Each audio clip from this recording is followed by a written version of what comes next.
Members of the venerable clergy, a warm welcome to all my fellow Sri Lankans from north to south, east to west, distinguished colleagues, members of the academia, guest speakers, Mr. 𝗩𝗓𝗦𝗬𝗧, Professor Tilak 𝗩𝗓𝗦𝗬𝗧, ladies and gentlemen. When I was a small boy, I used to hear my father through the bathroom door practicing English while he showered. If he had a speech to give in English, he would practice non-stop. His unceasing effort to achieve excellence had a profound impact on me. Watching him struggle made me believe that acquiring English language skills, grammar skills, pronunciation, effective speaking, and so on, skills that were important. The internet is full of memes about my English skills, but this is the backstory. Friends, everything has a backstory, and it's never what you think it is. If you watch Sri Lankan news, read online comments, or just happen to eavesdrop on any conversation, it's all about how corrupt the politicians of this country are, how morally, economically, and socially bankrupt Sri Lanka is today. But there is a backstory. The makeup of old Sri Lanka was a mixture of caste, class, and ethnicity. Honorable 𝗩𝗓𝗦𝗬𝗧 Bandaranaike, having recognized this, launched his campaign for power in the 1950s with a 5-pillar platform, namely Buddhist clergy, indigenous physician, school teacher, farmer, and laborer. Sangha Veda Guru Govi Kam Karo. Madam Srimao Bandaranaike continued this legacy. Since then, be it President Jayawardena, Madam Chandrika, or President Rajapaksa, Sri Lankan politics is a grabbing of power based on ethnicity or class. The only break in this system was with my late father, even to rise within the United National Party ranks with no class or caste credentials was no easy feat, let alone being the president of this country. Our entire political system is based on caste, class, elitism, and ethnicity. And our political system reflects the divisions that run deep in our society and culture. Politics in Sri Lanka is nothing but a power struggle. Either it is an appeal to the Sinhala majority or an appeal to the rest of the communities, or it is a win for the elite versus the working class, and the middle class. Every political campaign strategy is formulated to manage this vote bank, divided along the lines of caste, class, elitism, and ethnicity. That's why, for my presidential campaign of 2019, I followed the path of 𝗩𝗓𝗦𝗧𝗓𝗓, forward together. I very staunchly and sincerely believe that Sri Lanka's sustained progress is only possible when we leave behind our caste, class, elitism, and ethnic identities and move forward together as simply Sri Lankans. What we inherited from our colonial past has not served us well. It has in fact destroyed us. A racist, a classist, or a communist cannot bring forth the necessary economic and social reforms because of their divisive politics. I am being very forthright when I say all of us must give up something to move forward. We cannot create reforms where one community or class is protected against change. Every man and woman and child will have to change in order to move forward. So friends, don't fight for the group you represent. Fight for the realization of the Sri Lankan dream. A new Sri Lanka, which has shared prosperity, inclusive growth, respect for each other's ethnic and religious backgrounds, protection of the democratic principles which provide us with new energies in order to promote progress. Let go of the fears and insecurities. Stop entertaining politicians who are fear-mongering or trying to be revolutionaries, or politicians who are trying to protect a particular class. We must think as one people. We must unite. We must come together. The present crisis has given us the opportunity to rise above our petty differences. Japan, Singapore, Vietnam, Korea, China, India are all examples of countries that entered a sustained period of growth after a deep crisis. Crises have acted as springboards. It takes a crisis to embrace change.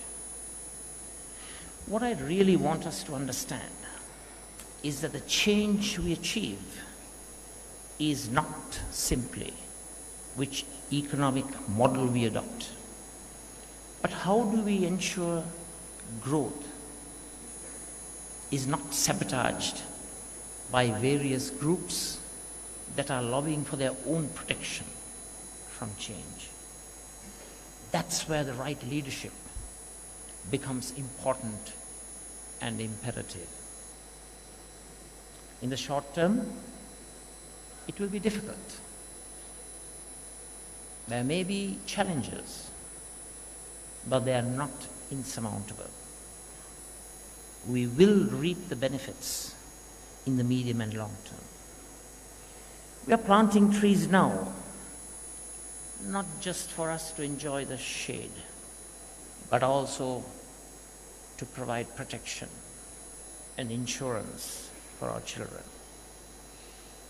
Everyone in this room has invested in education. Please make it your mission to educate those around you, that people who are trying to lead this country, the classists, the communists, the extremists, are the very people who brought to power the most corrupt family in this country. This kleptocratic governing elite has destroyed our motherland. Let me be very clear. The only way to move forward is to leave them behind, and for all of us to come together. To unite this country, we need laws that are applicable to all in the same manner. We need a modern system of education.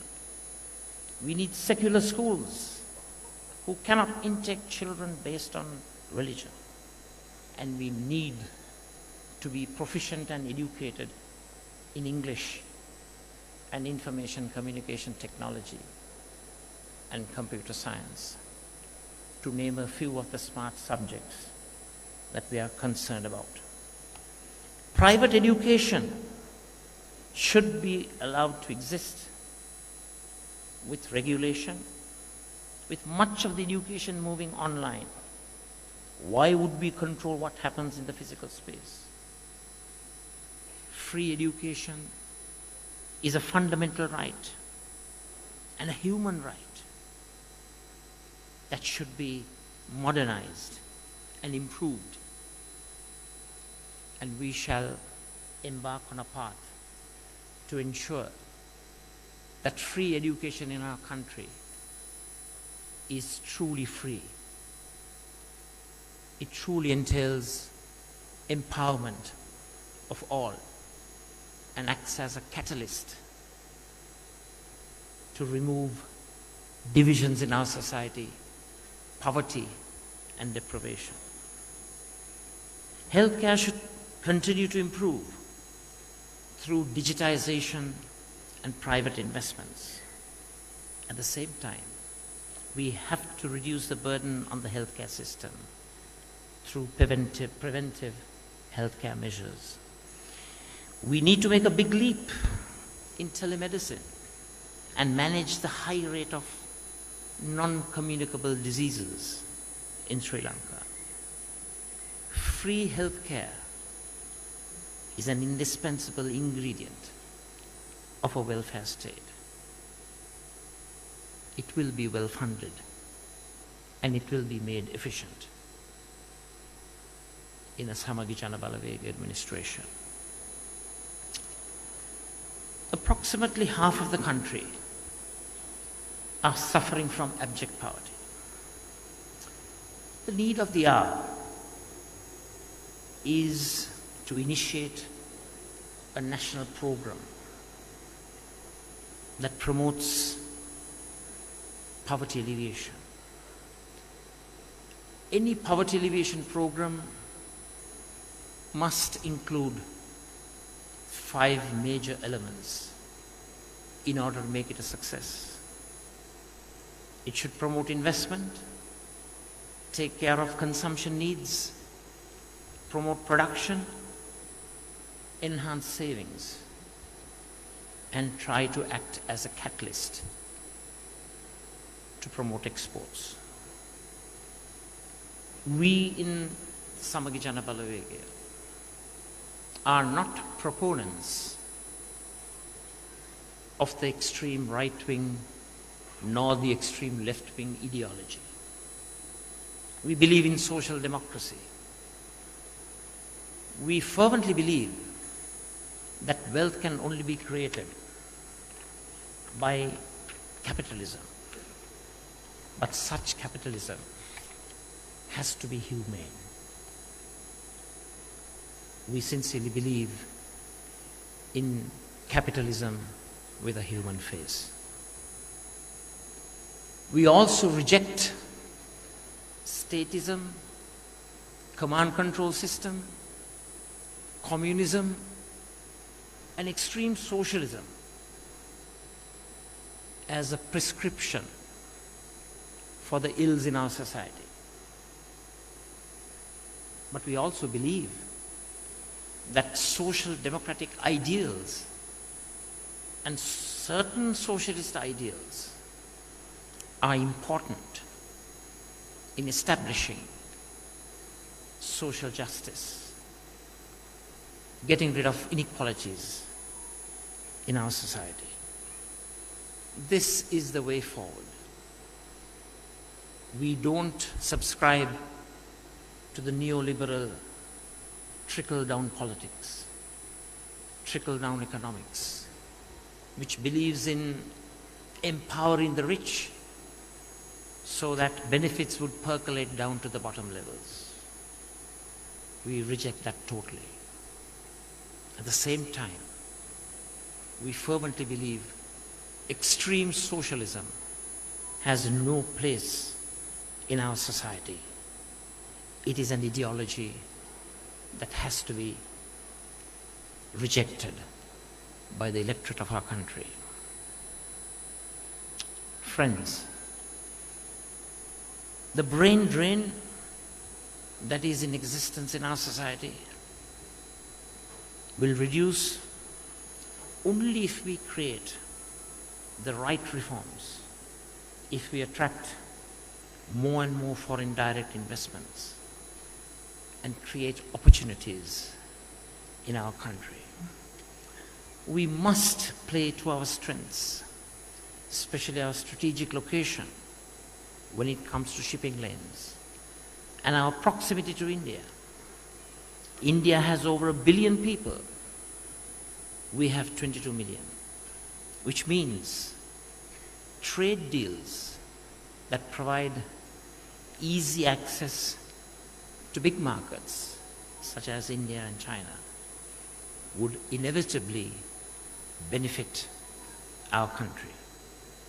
We must improve efficiency through digitization of government processes such as tenders, tax collection, various subsidy programs, so that corruption is eradicated.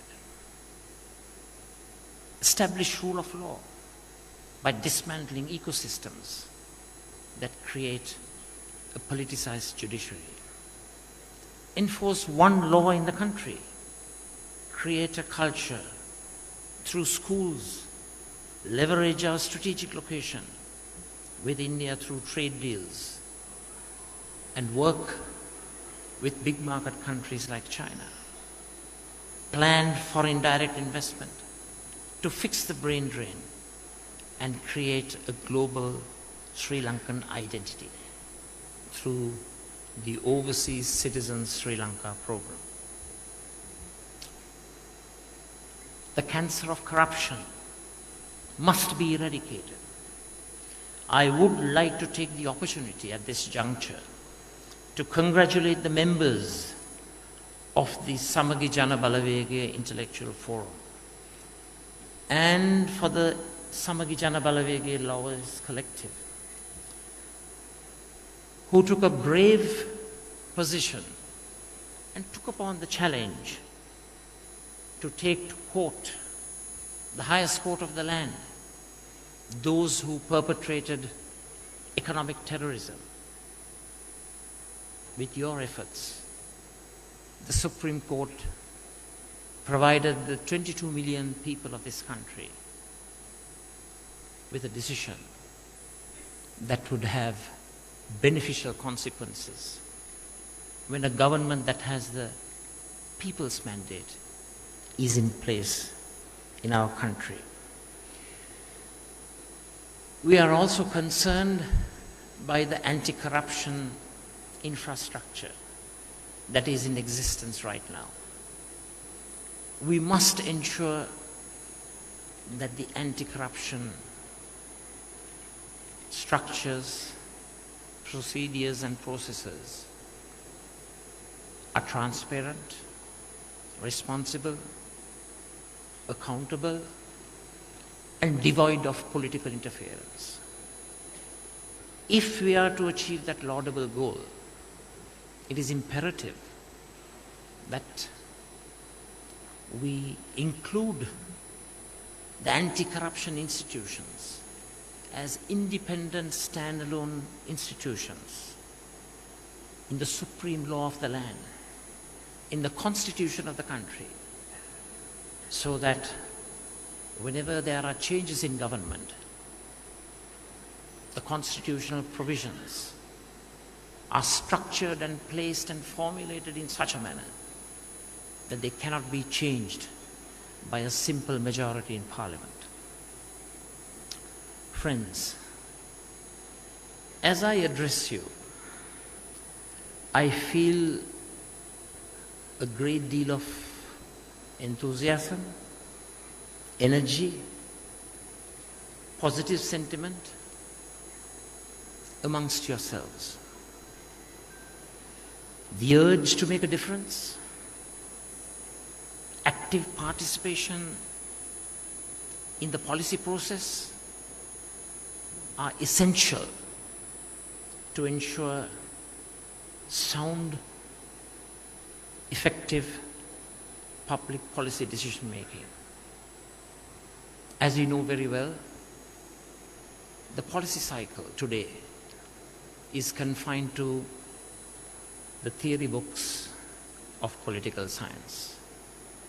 Much of governmental decision making and public policy decision making are mere knee-jerk reactions and ad hoc attempts to caricature public policy as being sound.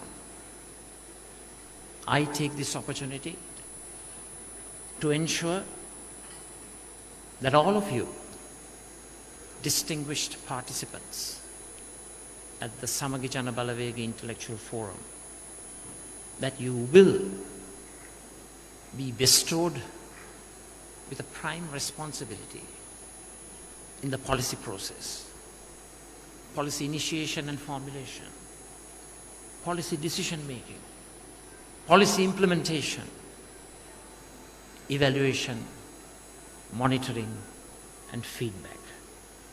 And I invite all of you to recruit the best and the brightest in the system of academia that is presently in place in Sri Lanka's higher education system. So these are indicative of some of the reforms that we will implement. We understand the kind of social and economic reforms that are needed to create the right conditions for growth. Be ready to change. Change is not difficult if we believe in ourselves. We have gone through so much of pain in the history of our motherland, and through a disciplined approach, we can overcome all obstacles to reach the highest levels of prosperity. We can do this. We will do it like winners, and we will do it as one people. සමගිය බලයක් වේවා. සමගි ජන බලවේගයට ජය වේවා. සියලු දෙනාටම තෙරුවන් සරණයි. වණක්කම්. අස්ලාමු අලයිකුම්.